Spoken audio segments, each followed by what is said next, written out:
सदगुरु जोगी पीर धाम से समझेंगे कि शिष्य गुरु शिष्य संबंध जो सबसे पवित्र है और सबसे बड़ा संबंध माना जाता है इस दुनिया में। गुरु भी पूर्ण हो, शिष्य की शरणागति सही हो और अपने कल्याण की भूख हो, तो गुरु और शिष्य का मिलन धरती पे सफल हो जाता है और शिष्य अपने गुरु की तरह ही बन जाता है और 84 लाख से निकल जाता है। जो पाने आया था वो सारी चीजें प्राप्त कर लेता है। शिष्य और आचार्य मतलब शिष्टाचार्य। आचार्य मतलब गुरु, शिष्य मतलब चेला उनका, जो अपने आचार्य के हिसाब से चले उसको शिष्टाचार कहते हैं। कि तुम अब शिष्य हो गए हो, तन मन धन से दान करके तुमने नामदान प्राप्त किया, भक्ति की दुनिया के लिए मानव जीवन का कर्तव्य निभाया तुमने। कि खाना पीना सोना भोगना ये पशुता के काम है, जो सब कुत्ते बिल्ले बंदर भी कर लेते हैं, लेकिन मानव चोले में पूर्ण गुरु बनाना, उनसे नामदान प्राप्त करना और अपने कल्याण की भूख रखना और उनसे ज्ञान पाके किसी भी लोक में चले जाना, ये जीव पे डिपेंड करता है। तो शिष्टाचार मतलब कि शिष्य अपने गुरु की खुशी, उसको खुशी देने के लिए सेवा करे, क्योंकि जिसपे गुरु खुश होगा उस पर सारी शक्तियां खुश हो जाएंगी और कोई भी फल वो अपने सदगुरु से प्राप्त कर सकता है। जहाँ शिव शंकर जी से, क्योंकि उन पे गुरु खुश है। गुरु ब्रह्मा, गुरु विष्णु, गुरु देवो महेश्वरा। तो शिष्टाचार्य और शिष्य और आचार्य, गुरु और शिष्य मतलब, तो शिष्टाचार की पालना करने के लिए जब भी गुरु कोई हुक्म करे उनको हमेशा जी कहना चाहिए कि जी गुरु जी। पहले ये ना सोचे कि उन्होंने क्या कहा, क्या बोला, क्या नहीं। कोई भी तुम्हें, उन्होंने मुझे हुक्म किया, मुझे कुछ कहा, भगवान से बड़ी गुरु उनकी हस्ती है, उन्होंने मेरे पे फोकस किया, मुझे बुलाया, तभी तो मुझे कहा कि मेरे लिए ये कर, वो कर, ऐसा कर, और मैं उनके लिए कुछ भी नहीं कर सकती हूँ। तब भी मेरे किए हुए को उन्होंने सेवा मान ली है। ये बहुत बड़ी उनकी करुणा और कृपा है। तो जब भी हमें वो कोई हुक्म दे तो वो उनके आगे जी के, जी सरकार, जी बाबा जी, जी गुरु जी, सत्कार योग, क्योंकि हम तन और मन से, धन से उनके गुलाम है। शिष्य है, शिष्यता हमने उनकी कबूल लिया। दाना सिर दान, नाम दान, कोई भी चीज जो हमें वो दे रहे हैं, अपना शब्द, स्पर्श, रूप, रस, सुगंध, उसका हमारे पास उसके बदले में कोई दाम नहीं दिया जा सकता।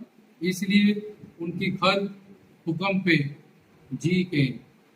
दूसरा, उन्होंने जो भी हुक्म किया वो अगर तुम्हारी मन बुद्धि में नहीं आया और तुमने शिष्टाचार में रहना है, तो उनकी उन बात पे अपनी तुम मन बुद्धि को चलाओगे कि यार ऐसे कह दिया, पर अगर ऐसे करेंगे तो ऐसे हो जाएगा। ये तो स्पिरिचुअल बंदे, इनको सोशल वर्ल्ड का क्या एक्सपीरियंस है, जहाँ ये मैं जो ये ऐसा कर दूंगा या कर दूंगी, मेरे साथ ऐसा करूंगी तो ये नुकसान हो सकता है, ऐसा हो सकता है। पर इसमें हम अपनी मन बुद्धि को सामने पहली स्टेज पे जी के और दूसरी स्टेज पे ये देखें कि यार मन बुद्धि तन मन धन तो दान करके हमें नामदान मिला है, हम शिष्य बने तब है, और हम ये मन बुद्धि इन पे चला रहे हैं। और ये आज्ञा है कि पूर्ण गुरु संतों पे, भगवान पे, जा अवतारों पे, उनकी शारीरिक क्रिया, उनके एक्शन, कि वो गुस्से में, अंदर से तो उनके पास प्रेम है, तुम्हारा कल्याण जाता है, गुरु गुंगे गुरु बावरे गुरु करेंगे दास। अगर तुम्हें डांट रहे हैं तो उनके अंदर गुस्सा नहीं है। संसारी के अंदर पहले गुस्सा आता है, फिर वो डांटता है। उनके पास काम, क्रोध, लोभ, अहंकार जा नहीं सकते। उनके तुम्हें वो फोकस कर रहे हैं, वो नहीं चाहते कि तुम्हें जो ज्ञान दिया जाता है, तुम उनके शिष्य हो, तुम्हें बाहर कोई इंसल्ट करे, तुम्हें कोई ऐसा कहे, तो तब तुम्हें फील हो, जब उनको हो कि तुमने अपने शिष्यों को ये सिखाया, तुमने अपने चेला चेलियों को ये सिखाया, इसलिए वो हमें डांटते भी हैं, हमसे भाव स्वरूप भी रखते हैं, हमें बड़ी बड़ी गलतियों को इग्नोर भी कर देते हैं।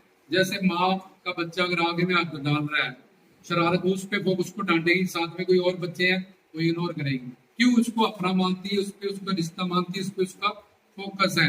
ऐसे ही गुरु उसको डांटते हैं, जिसपे बहुत ज्यादा अपना मानते हैं उसको सब में भी डांट देते हैं, वो सारी संगत में भी, कि तूने ऐसा कैसे किया, मुझे बर्दाश्त नहीं है बिल्कुल, तू भी गलती करे या तू इस तरह से चले, क्योंकि उस पर वो हक जताते हैं। जिसपे 50% हक जताते हैं उसको कल्ले में डांटते हैं, और जिस पे संपूर्ण हक जताते हैं कि तू गलती करे ये मुझे बर्दाश्त नहीं। कितना प्यार है उनके प्रति, जो हमें सब में, हम उल्टा इस बात का कि सब में क्यों डांट लिया, कल्ले में रह लेते। तो तूने कल्ले में गुरु नहीं बनाया था, सबके सामने बनाया था। तेरे पाप उनके सामने है, जो भी तू अनंत जन्म करके जो भी तूने गलतियां की है वो प्रत्यक्ष है उनके सामने सारी चीजें। इसलिए जो भी किया, तू गलती कल्ले में करती, जब करता कमरे में तो कल्ले तूने सब में गलती की, संगत के प्रति गलती की, धाम के प्रति गलती की, तो तुमने सबके प्रति गलती की तो सब में ही समझाएगी। तो कल्ले में उनके उनके जब तेरे साथ कल्ले बैठे तब कोई गलती कर दी तुझे, तब वो कल्ले में समझाते। तो जैसा तूने जाकी रही भावना जैसी, प्रभु मूर्ति देखी दिन जैसी, तो तूने संगत का दिल दुखाया, संगत की शान में, जहाँ उनके प्रेमियों के जो उनसे प्रेम करते हैं उनके दर्शन दीदार के लिए आ रहे हैं, जो अपना कल्याण चाहते हैं। जैसे तुम एक दिन तुझे उनकी जरूरत थी, वैसे ही उनको जरूरत है या किसी और को जरूरत है। तो इसलिए दाम के प्रति, संगत के प्रति, अगर तो फिर उसी तरह से वो समझाएंगे, पर ये उनका बहुत ज्यादा हक और बहुत ज्यादा उनका प्यार है। तो जिस पे हक जताए तो बहुत किस्मत वाला है।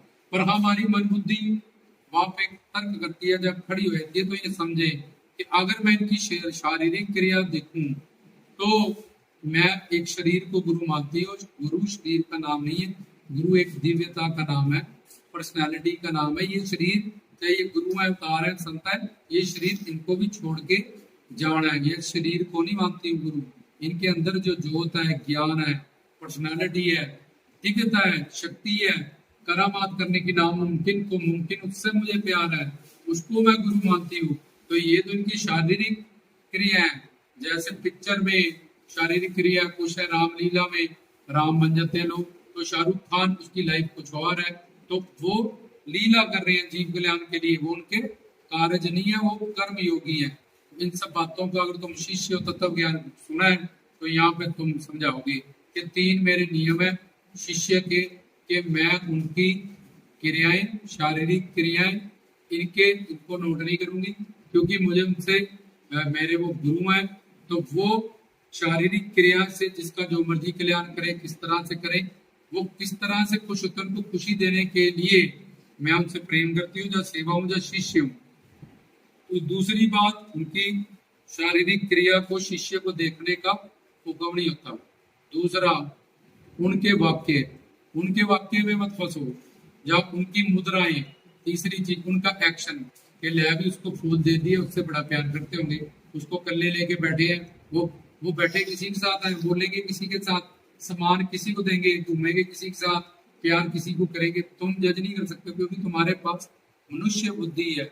उनके पास वो जो चाहे करें, जो चाहे ना चले, जो चाहे उल्टा करें, वो किसी भी तरह से कि ये मुझे ये सोचेगा मुझे देख रहे, मुझे तो ज्यादा प्यार करते हुए, तो चल इतने में खुश है, इससे इसको देखते रहो, ये सामान लेके खुश है, इसको सामान दे दो, ये ऐसा करके खुश है इसको। तो उनको कोई भी ब्रह्मा विष्णु शंकर बृहस्पति सरस्वती भी नहीं उनको जज कर सकता कि वो क्या सोचते हैं, क्या करेंगे, क्या कहते हैं, उनका अगला एक्शन क्या होगा, वो वाक्य जो बोल रहे हैं क्यों बोल रहे हैं, वो उसके पीछे क्या लहर है, क्या भाव है, ये मन बुद्ध इंद्रियों से परे है। तो इसलिए उनकी शारीरिक क्रिया को हम गुरु नहीं मानते। अगर हम एक पिक्चर बना लेंगे तो फिर वो गुरु तुम्हारा कल्याण करेगा, जो असल में गुरु है वो तुम्हारा कल्याण नहीं करेगा। बोले यार हमें बंदिश में बांधने वाला कौन है, भगवान से बड़ा गुरु है। हमें पाप पुण्य धर्म हमें नहीं छूता, संसारियों के लिए है, इसलिए वो जो करें वही धर्म है। इसलिए इस बात का ज्ञान रखें, और उनका सब काम परोपकार है, उनको कुछ पाना नहीं है, वो परिपूर्ण है और समर्थ है। उनकी सोच मात्र से ही सब कुछ वो हो जाएगा जो वो चाहते हैं। वो सिर्फ कामना करेंगे, ऑटोमेटिकली सब धर्म की शक्तियां वैसे काम करने लगेंगी, संकल्प करेंगे। उनको करने की जरूरत नहीं है कि 8 घंटे जॉब करके आओ, ये करके आओ, वो परोपकार करते हैं। जीप का कलेजा से मक्खन टप टप टप टप कर रहा है, देसी घी बन गया, अब कोई आवाज नहीं है। अब पूरी डालोगे कच्ची तो आवाज आएगी, पूरी पक्की अगली पूरी डालोगे फिर वो बोल रहे हैं शब्द स्पर्श रूप रस सुगंध काम, ये जितनी लीलाएं जो भी कर रहे हैं वो जीव उन कच्ची पूरियों को पकाने के लिए कर रहे हैं। जब पूरी पक गई आवाज खत्म, अगली पूरी डालो फिर वो अपना काम शुरू कर देंगे। अगली पूरी डालो, फिर वो काम अपना शुरू कर देंगे। उसमें मक्खन की तरह मिलावट नहीं है जो टप टप टप टप टप टप, वो औरों के लिए परोपकार कर रहे हैं, परिपूर्ण है। वो कोई दे नहीं है, वो एक पर्सनालिटी है, दिव्यता है, उनमें ज्ञान है, चमत्कार करने की, करामात करने की शक्ति है, वेद शास्त्रों ग्रंथों पंथों का ज्ञान है। तो ये सब चीजें हम उनके अंदर जब जाके देखेंगे तब पता चलेगा, ना कि उनकी बाहरली शारीरिक। क्योंकि वो तो किस भाव में क्या लीला में किसका कैसे, एक जज है उसको उसने भांग पी ली है, तुम देखो ये जज है, तुम तो कहते थे बड़ा काबिल, उसका नशा उतरने तो बताएगा वो तुम्हें जज है कि नहीं। तो उस वक्त वो किस भाव में किसका क्या कल्याण कर रहे हैं तो वो वही जानते हैं। उनको कैसे खुशी मिलती है ये उनका मकसद है। हम उनसे प्रेम करते हैं, हम उनके सेवक हैं, दास है, हमारा फर्ज है उनको खुशी देना, उनका धर्म करते हुए में साथ देना। वो कैसे खुश होते हैं वही वो जाने। तो दूसरी स्टेज, शिष्य को ये 3 हक नहीं दिए जाते, ना शरीर गुरु की शारीरिक क्रिया की तरफ नोटिस करे, ना उनके एक्शन। बड़े गुस्से में थे, देखा आंखें मोटी मोटी हो रही थी, तो वो उनके अंदर सारी, वो अंदर से शांत रहेंगे। वो अपनी अवतार लीला में उनपे भी बहुत कष्ट आते हैं, दुख आते हैं, बीमारियां आती हैं, पर उनको कोई दुख सता नहीं सकता, ना शारीरिक कष्ट का ना बीमारी का। वो रोते भी हैं, टेंशन भी करते हैं, पर अंदर से उनके पास प्रेमानंद है। उनके आंसू तुम्हारे टीचर आंसुओं की तरह नहीं है, उनके आंसू भी प्रेमानंद से युक्त हैं, क्योंकि उनके अंदर नाद है, उनके अंदर प्रेम है, उनके अंदर भगवान है। उनकी बीमारी भी उनको दुख नहीं दे सकती। संसार का कोई वातावरण, उनके रिश्तेदार माँ बाप मरे, बच्चे मरे, कुछ हो, बीवियां बिछड़े रहे, कुछ हो जाए धर्म के लिए, उनको किसी चीज की कोई परवाह नहीं हो सकती, क्योंकि परम आनंद से युक्त है। ये संसारियों के लिए है, लेकिन वो संसार में आके मनुष्य बन के ऐसा सख्त करते हैं, ताकि देखोगे अवतार इस दुनिया में आए, भगवान आए, गुरु आए, तो तुम भी ट्रेनिंग लो, ज्ञान लो। तुम संसार में सुख मानते हो, इसलिए तुम्हें दुख होता है। और तुम्हें पता चल जाए संसार में सुख है ही नहीं, तो दुख होने का मतलब ही चला गया। जिस भी व्यक्ति वस्तु से तुमने, तुम्हारे प्रारब्ध से तुम्हें दुख मिल सकता है, लेकिन बाकी दुख तुमने सुख लिए, प्रारब्ध से थोड़ा दुख मिल जाएगा 1 महीने, बाकी तो तुम आप ही मूर्खता कर रहे हो, अपनी आंख फोड़ रहे हो। बोले प्रारब्ध में था, आंख फोड़ लो, गुरु बनाओ, ज्ञान लो, संसार को समझो, प्रेम को समझो, तो अपने आप से तुम अपने सही ट्रैक पे आ जाओगे। तो प्रारब्ध थोड़ा मोटा जो दुख देगी, प्रसाद समझ के तुम्हें प्रसाद लगेगा, और आगे अब तुम्हें सारा फिलॉसफी समझ में ही आ गई है, इसलिए दुखी होने का कोई संसार में मतलब ही नहीं रहा। पता ही चल गया कि संसार में कुछ है ही नहीं, जब पाया जा ही नहीं सकता, जब मिलना ही नहीं है। प्रॉपर्टी मिल सकती है, गाड़ियां मिल सकती है, पैसा मिल सकता है, रिश्तेदार मिल सकते हैं, पर ये सब चीजें संसार में नहीं है। तो ऐसे ये 3 चीजें उनकी मुद्राएं, मुद्राएं मतलब होता है एक्शन, के वो दिखा रहे हैं, मैं बड़ा गुरु में हूँ, मैं बड़ा नाराज हूँ, मुझसे बात मत करना, जब मुझसे बुलाना मत। ये उनके एक्शन मत देखो, क्योंकि उनके अंदर सिर्फ करुणा, सिर्फ दया है, तुम्हें किसी भी तरह से सुधारने की, तुम्हारे लिए, क्योंकि तुमसे प्यार करते हैं, चाहते हैं कि तुम तर जाओ, तुम्हारा कल्याण हो जाओ, तुम उनकी ओरिजिनल वाली करीबी पाओ, दिव्य प्रेम पाओ उनके लोक में। उस भाव से, उस संबंध से वो अपने आप को योग माया में, अपने आप को तुम्हारे भाव के लिए मोहित करके इसका पति बन जाओ, इसके प्रीतम बन जाओ, इसके दोस्त बन जाओ, इसके पुत्र बन जाओ। नहीं तो तुम पे वो मोहित हो, भगवान तुम्हारा पति बने, क्या क्वालिटी, गुरु तुम्हारा क्या, तुम्हारा प्रीतम। लेकिन ये उनकी करुणा दया, क्योंकि वही सच्चे प्रेमी है, वो योग माया से। इसका कल्याण भगवान ने नहीं करना, ब्रह्मा विष्णु शंकर ने नहीं करना, हमें ही करना पड़ेगा उनके रूप में। इसलिए वो पहले योग माया शक्ति में आते हैं, प्लस अपने आप को मोहिनी माया से हमारे भाव के लिए मोहित कर लेते हैं, अपना लोक छोड़ते हैं, अपनी शक्तियों को छोड़ते हैं, मनुष्य बनते हैं। हमारे उस भाव से वो मतलब जैसे हम संसारियों का प्रेम पाते हैं, ओरिजिनली फिर भगवान हमें वैसे प्रेम करता है। इतना बड़ी पर्सनालिटी गुरु भगवान हमें उस भाव का प्रेम देता है ओरिजिनली, उसमें लीला नहीं है। वो हमसे प्रेम करता है, वो सच्चा प्रेमी है, हमारा कल्याण जाता है। तो उसकी जीव अगर मुद्राएं, मुद्राएं मतलब एक्शन, क्रियाएं मतलब शारीरिक क्रियाएं, और तीसरा उनके वाक्य, इनमें ज्यादा दिमाग फंसाएगा तो उसका शिष्टाचार दूसरे नंबर पे खराब है। कोई शिष्य नहीं बन सकता, गुरु से कुछ प्राप्त नहीं कर सकता। तो पहले जी के, दूसरा शिष्टाचार है कि ये 3 रूल है, वही ये मेरे 3 रूल है। मैं शिष्य हूँ, ना मुद्राओं को, ना मैंने क्रियाओं को, ना मैंने वाक्य की तरफ ही न ध्यान इनके देना है। इनकी मन बुद्धि इंद्रियों से सारी बातें माई सांप की तरह टेढ़े चलते हैं, लेकिन सीधे हैं, बिल में घुस जाते हैं वो। इसलिए इनका कोई हिसाब नहीं किताब नहीं जान सकते। इनमें योग माया शक्ति है, इनमें संसार के फार्मूले रूल नहीं लगते हैं, ये तो हमारे लिए है।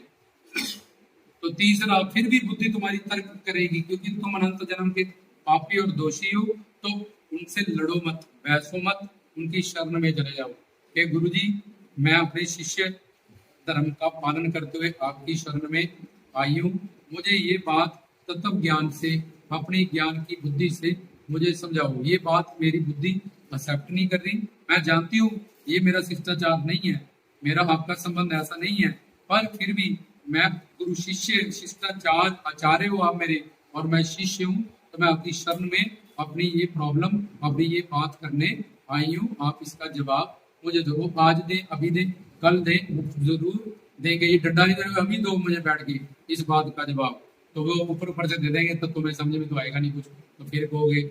इसलिए वो बताएंगे ठीक है मैं कल बता दूंगा, या 1 घंटे बाद बता दूंगा, या पर तो इंतजार करें, वो जवाब देंगे, क्योंकि वो चाह रहे हैं, वो चाहते हैं तुम्हारा शिष्टाचार खराब ना हो और तुम्हें उनके साथ जुड़ने का पूरा फल प्राप्त हो।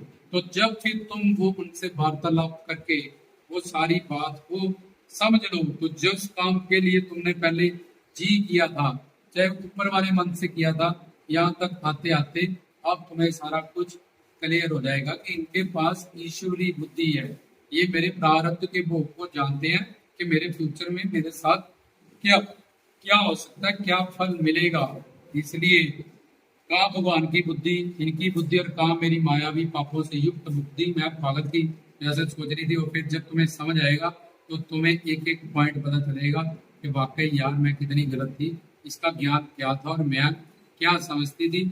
और फिर अब तुम दिल से उनकी वही वाली बात जिसपे तुमने जी कहा, शुरू में तुम प्रिपेयर हो जाओगे, निष्ठा, श्रद्धा और शिष्टाचार शिष्य धर्म के लिए पूरे प्रिपेयर और तैयार हो जाओगे। फिर वो क्रिया करोगे चौथे नंबर पे जो तुम्हें गुरु ने हुक्म दिया था। तो अब तुम्हारा हर फैसला सही होगा, जिससे तुम्हारे शिष्य तार या तुम्हारे शिष्य होने का धर्म पूरा होगा, और तुम शिष्टाचार में ही हमेशा रहोगे, क्योंकि तुमने पहले जी का। दूसरे नंबर पे अपने शिष्टाचार के 3 नियम के शारीरिक शारीरिक क्रियाएं, इनके एक्शन और इनके वाक्य, इन पे खोपड़ी नहीं फसानी अपनी। और ये तनवन धन तो इनको खोपड़ी देंगे कहाँ से, तो दान दे चुके, तभी तो इनके शिष्य बने। और इनकी मुद्राएं और इनकी क्रियाएं और इनके वाक्य बृहस्पति और सरस्वती नहीं समझ सकते, ब्रह्म ज्ञानी नहीं समझ सकते, ब्रह्मा विष्णु शंकर नहीं समझ सकते, तो मैं कहाँ से समझूंगी। उल्टा ज्यादा अपना नुकसान कर लूंगी और करूंगा या दूरी पाऊंगी। इनसे शक्तियां इनकी मुझे दूर कर देंगी, इनसे तो क्या फायदा, करने तो फायदा गई थी और अपना नुकसान करके बैठ गया जब बैठ गई।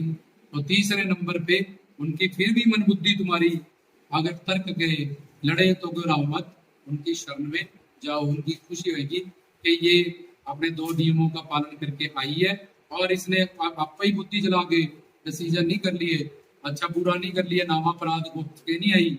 नाम अपराध से ये एक शरणागत शिष्य की तरह मेरी शरण में आई है, इसको समझाना मेरा धर्म है, वो हमें समझाएंगे। फिर हम पूरे दिमाग से, पूरे अंतरात्मा से, मन से वो बात उनकी कबूल होके जब वो क्रिया करेंगे, उसमें वो काम दिखेगा हम करेंगे, लेकिन वो करने वाला गुरु होगा, उसमें कभी हमारी हार नहीं होगी। जो भी हम चाहेंगे वो हमें मिलेगा और हमेशा कामयाबी ही हमें मिलेगी। ये छोटी सी संक्षिप्त बात है जो अपना शिष्टाचार हमेशा गुरु के चरणों में निभाना चाहता है। तो मीरा ने ये रविदास जी से पूछा था कि गुरु जी आप कैसे खुश होंगे, संत कैसे खुश होते हैं, मेरा शिष्टाचार का पालन कैसे होगा आपके चरणों में, मैं नहीं जानती हूँ। तो उन्होंने इन शॉर्ट संक्षेप वेद शास्त्रों की ये नॉलेज कि ये 4 पौड़ियां के लिए पहले प्रिपेयर हो जाओ, इसको पास करो, तो फिर तुम्हारा सारा डिसीजन सही होगा। हमेशा तुम्हारे गुरु शिष्य संबंध में तुम्हारा शिष्य संबंध का शिष्टाचार बना रहेगा, और तुम अपने गुरु से सब फल जो भी तुम चाहते हो प्राप्त करोगे।